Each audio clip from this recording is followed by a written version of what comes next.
We're continuing the journey to Atlantis by Thea Stilton, starting on page 132, which is the 25th chapter. Atlas, the Prince of Atlantis. Without the medallion around his neck, the blue-skinned boy felt strange. He could still feel the weight of it pressing lightly against his chest, but when he went to touch it, he couldn't feel it anymore. Then he would remember. Paulina had it now. Although he knew he was doing the right thing by lending it to her, he was breaking a promise. He had received the medallion when he took an oath. An oath? An oath. An ancient one that his ancestors had taken before him. He would never forget that day, the most important day in his life. The ceremony took place in the palace of the 10 kings. He had knelt before the great master of ceremonies as his family and the citizens of Atlantis looked on. The great master had a long beard, and his braided hair touched the floor. Today we entrust you to this medallion that opens the door to our beloved city, he had declared seriously. Promise to honor it, defend it on your life, and never separate from it. And the boy had replied in a sure voice, I, Atlas, Prince of Atlantis, do promise, and I will keep this promise forever.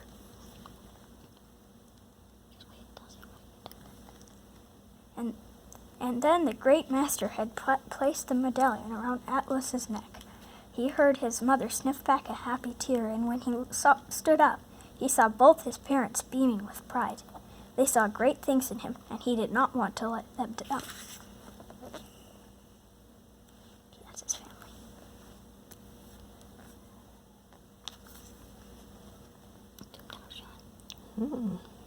Oh, a zoomed out shot. Okay, just a minute. Let's see if you can figure out what that says without the mirror first. I wonder what that says. Oops. Let me get the angle here. What's it say? The palace of the 10 kings.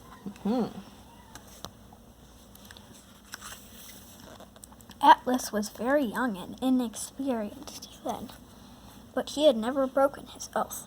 He knew his responsibility and was proud of it. Now, however, something had changed.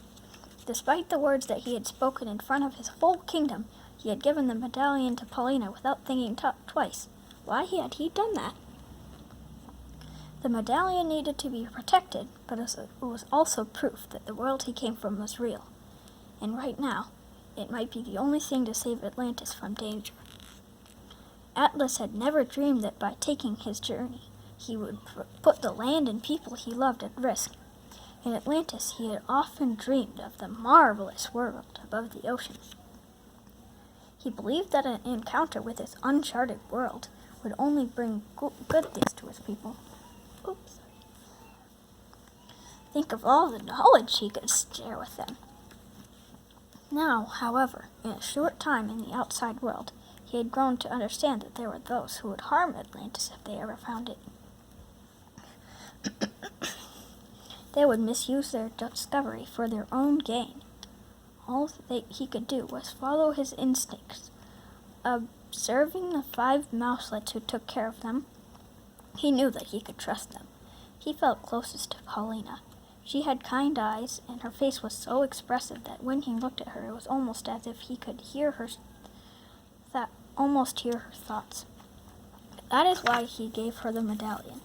He knew that she would act only with the best intentions and would help him find his way back home. Without Paulina and her friends, he wouldn't have gotten to know what to do in this strange place. In Atlantis, he knew everyone, and everyone knew him. The map of the city was emblazoned in his mind, and he could get anywhere he needed to go very quickly. But in the outside world, it took so long to get from one place to the next, and each place was different and surprising. And he still didn't fully understand the language, even if he had figured out a few words. For those reasons, this world intimidated him and fascinated him at the same time. He wondered how his new friends would feel if they could travel to Atlantis. Surely they would think they were in some kind of dream, surrounded by so much beauty. He had tried to draw the golden and coral palaces, the bubbling fountains, and the lush gardens, but the pencil strokes weren't enough to convey how amazing his home was. Daily life in Atlantis was so different, too. How would he explain to his friends the job of the teacher of dreams, or of the crystal sculptors? Maybe, one day, when souls were moved only by a thirst of knowledge, the two worlds could meet. But right now, that day seemed far off. Atlas sighed and looked out the window. Back home, when there was trouble, his mother would say, "The sky is blue for everyone." And here, Atlas thought, in this land called Argentina, the sky is blue for everyone too. En route to the glaciers. The next morning, Paulina arrived at the Library of Lost Worlds at exactly 7:30. She had on a small backpack and wore around her neck the precious medallion that the boy had given her. Fernando Towers was waiting in an SUV with muddy wheels. "We're headed to the airport," he said. "This IIS pass will allow you to skip lines in the terminal." He handed Paulina a kind of passport with the IIS symbol on it. She climbed into the car, and they took off through the city. "Where are we flying?" Paulina asked. "To Ushuaia." I have no idea. Sorry. In the Argentinian province of Tierra del Fuego, the librarian replied. "It is almost 2,000 miles from Buenos Aires, and is the most southern city in the world." I don't know what that means, but if I were to guess, I would think it means land of the fire, maybe? "From there, we will board a boat to Antarctica." Paulina shivered with excitement. This was going to be an amazing adventure. She touched the medallion, thinking of the blue-skinned boy. She was determined to help her new friend. As soon as she boarded the plane, the hectic pace of the last few days finally caught up with her. She dozed off and dreamed of a beach with sparkling sand. The blue-skinned boy stood before her, with her. He wore a splendid sea silk tunic, and a crown glittered on his head. And he opened his mouth to say something, but "Paulina! Paulina!" Fernando Towers was shaking her right arm.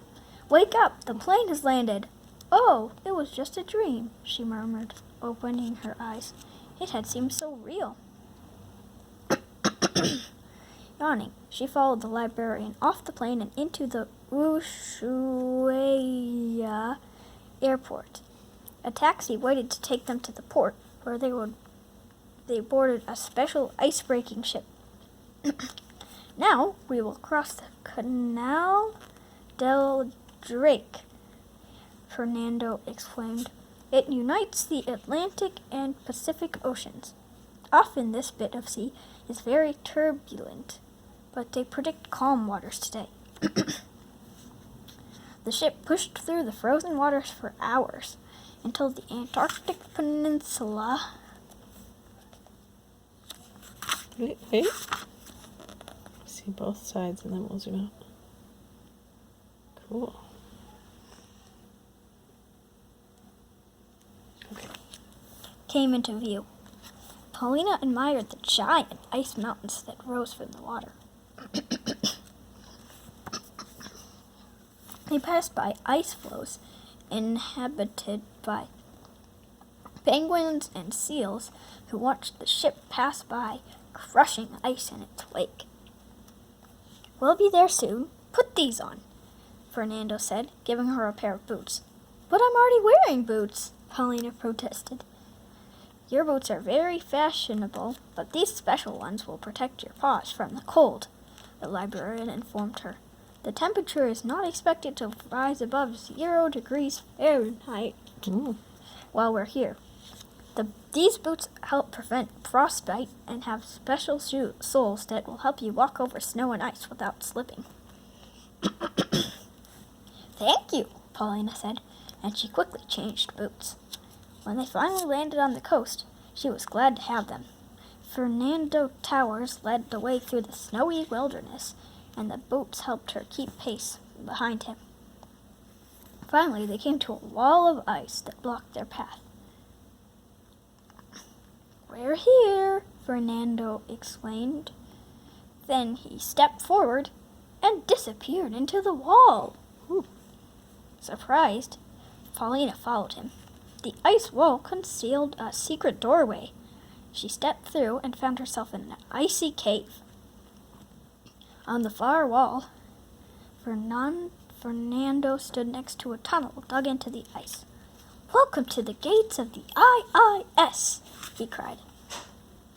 Fernando Towers walked over to a small tower. The Institute of Incredible Stories.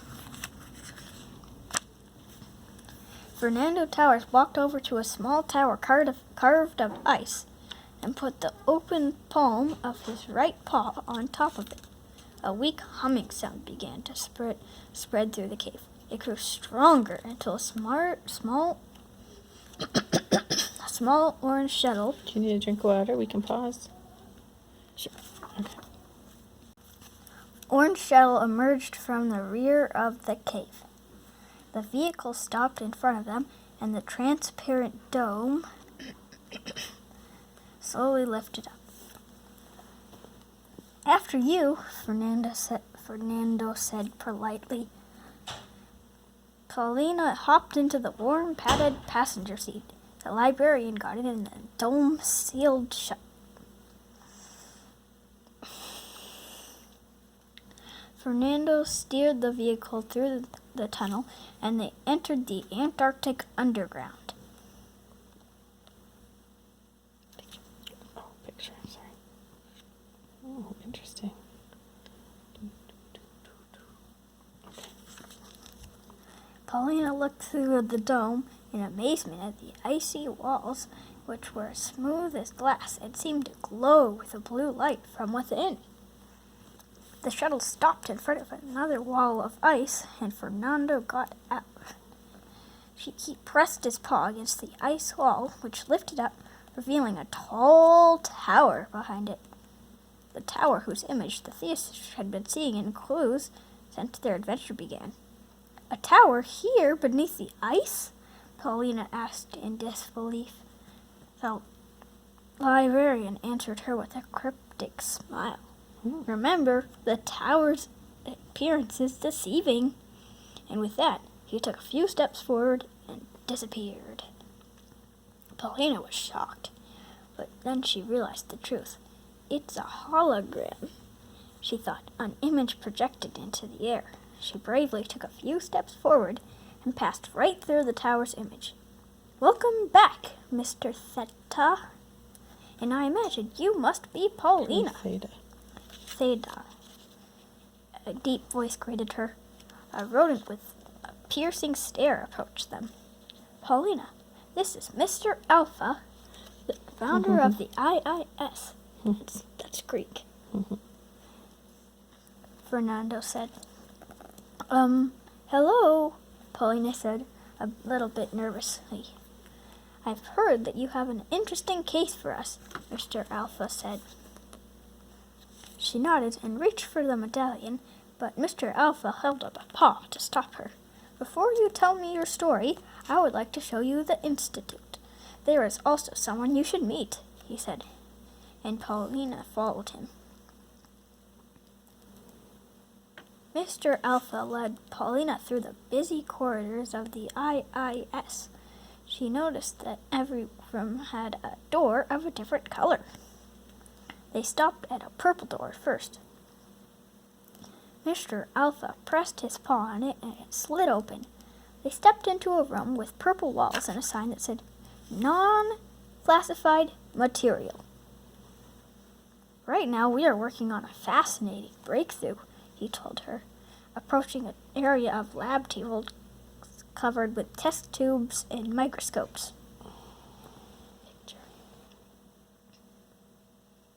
Okay. He pointed to a sealed glass cylinder. "It's an amazing metal," he explained. "It can change from a gas to a liquid to a solid with no catalyst. Catalyst, something that makes it do it. Quite remarkable." Inside the cylinder, Paulina watched as a silver liquid took on the shape of a cube and then suddenly vaporized before her eyes. Next, they went into a room with a green door with a sign that said Botanic Area. "In here, we are studying a plant that has incredible properties of language," Mr. Alpha said proudly. An enormous and thriving plant grew in the center of the room. Small orange fruits shaped like teardrops hung from its branches. "If you eat the fruit, you are able to communicate with other species of animals," Mr. Alpha explained. Paulina wasn't sure if she had heard right, but Mr. Alpha quickly led her to a small pool dug in the ice. Several penguins swam happily in the water. A researcher was talking in a strange language to one of the penguins, and the bird seemed to be talking back. "Amazing," murmured Paulina. "It certainly is," Mr. Alpha agreed. He led her to a blue door. "This is the area that is dedicated to mapping unknown territories," he explained. He opened the door, and Paulina's eyes widened at the sight of the framed maps and ancient manuscripts that covered the walls. This room was a researcher's dream. "This is our collection of maps from unknown places, as well as accounts of trips to uncharted lands," Mr. Alpha told her. Excuse me. In the corner of the room, a researcher stood studying at a table. Her blonde fur was piled on top of her head. Mr. Alpha tapped her on the shoulder and she looked up. "Let me introduce you to Miss Kappa," she said. "She is our top archaeologist and will be an expert in mysterious finds. She will be the one working with you on her case." The rodent met Paulina with a friendly smile and shook her paw. "Welcome," she said. Paulina immediately felt close to her and realized who she must be. "Miss Kappa, so you are Kelly Parker, Thea Stilton's friend," the researcher finished for her. "My code name here at the Institute is Miss Kappa. I am so happy to be able to help you. Thea has told me all about you and your friends. She said that you are all very smart, and I understand that you have stumbled upon a very interesting case. Why don't you tell me everything from the beginning?" "Okay. Goodbye, Benjamin."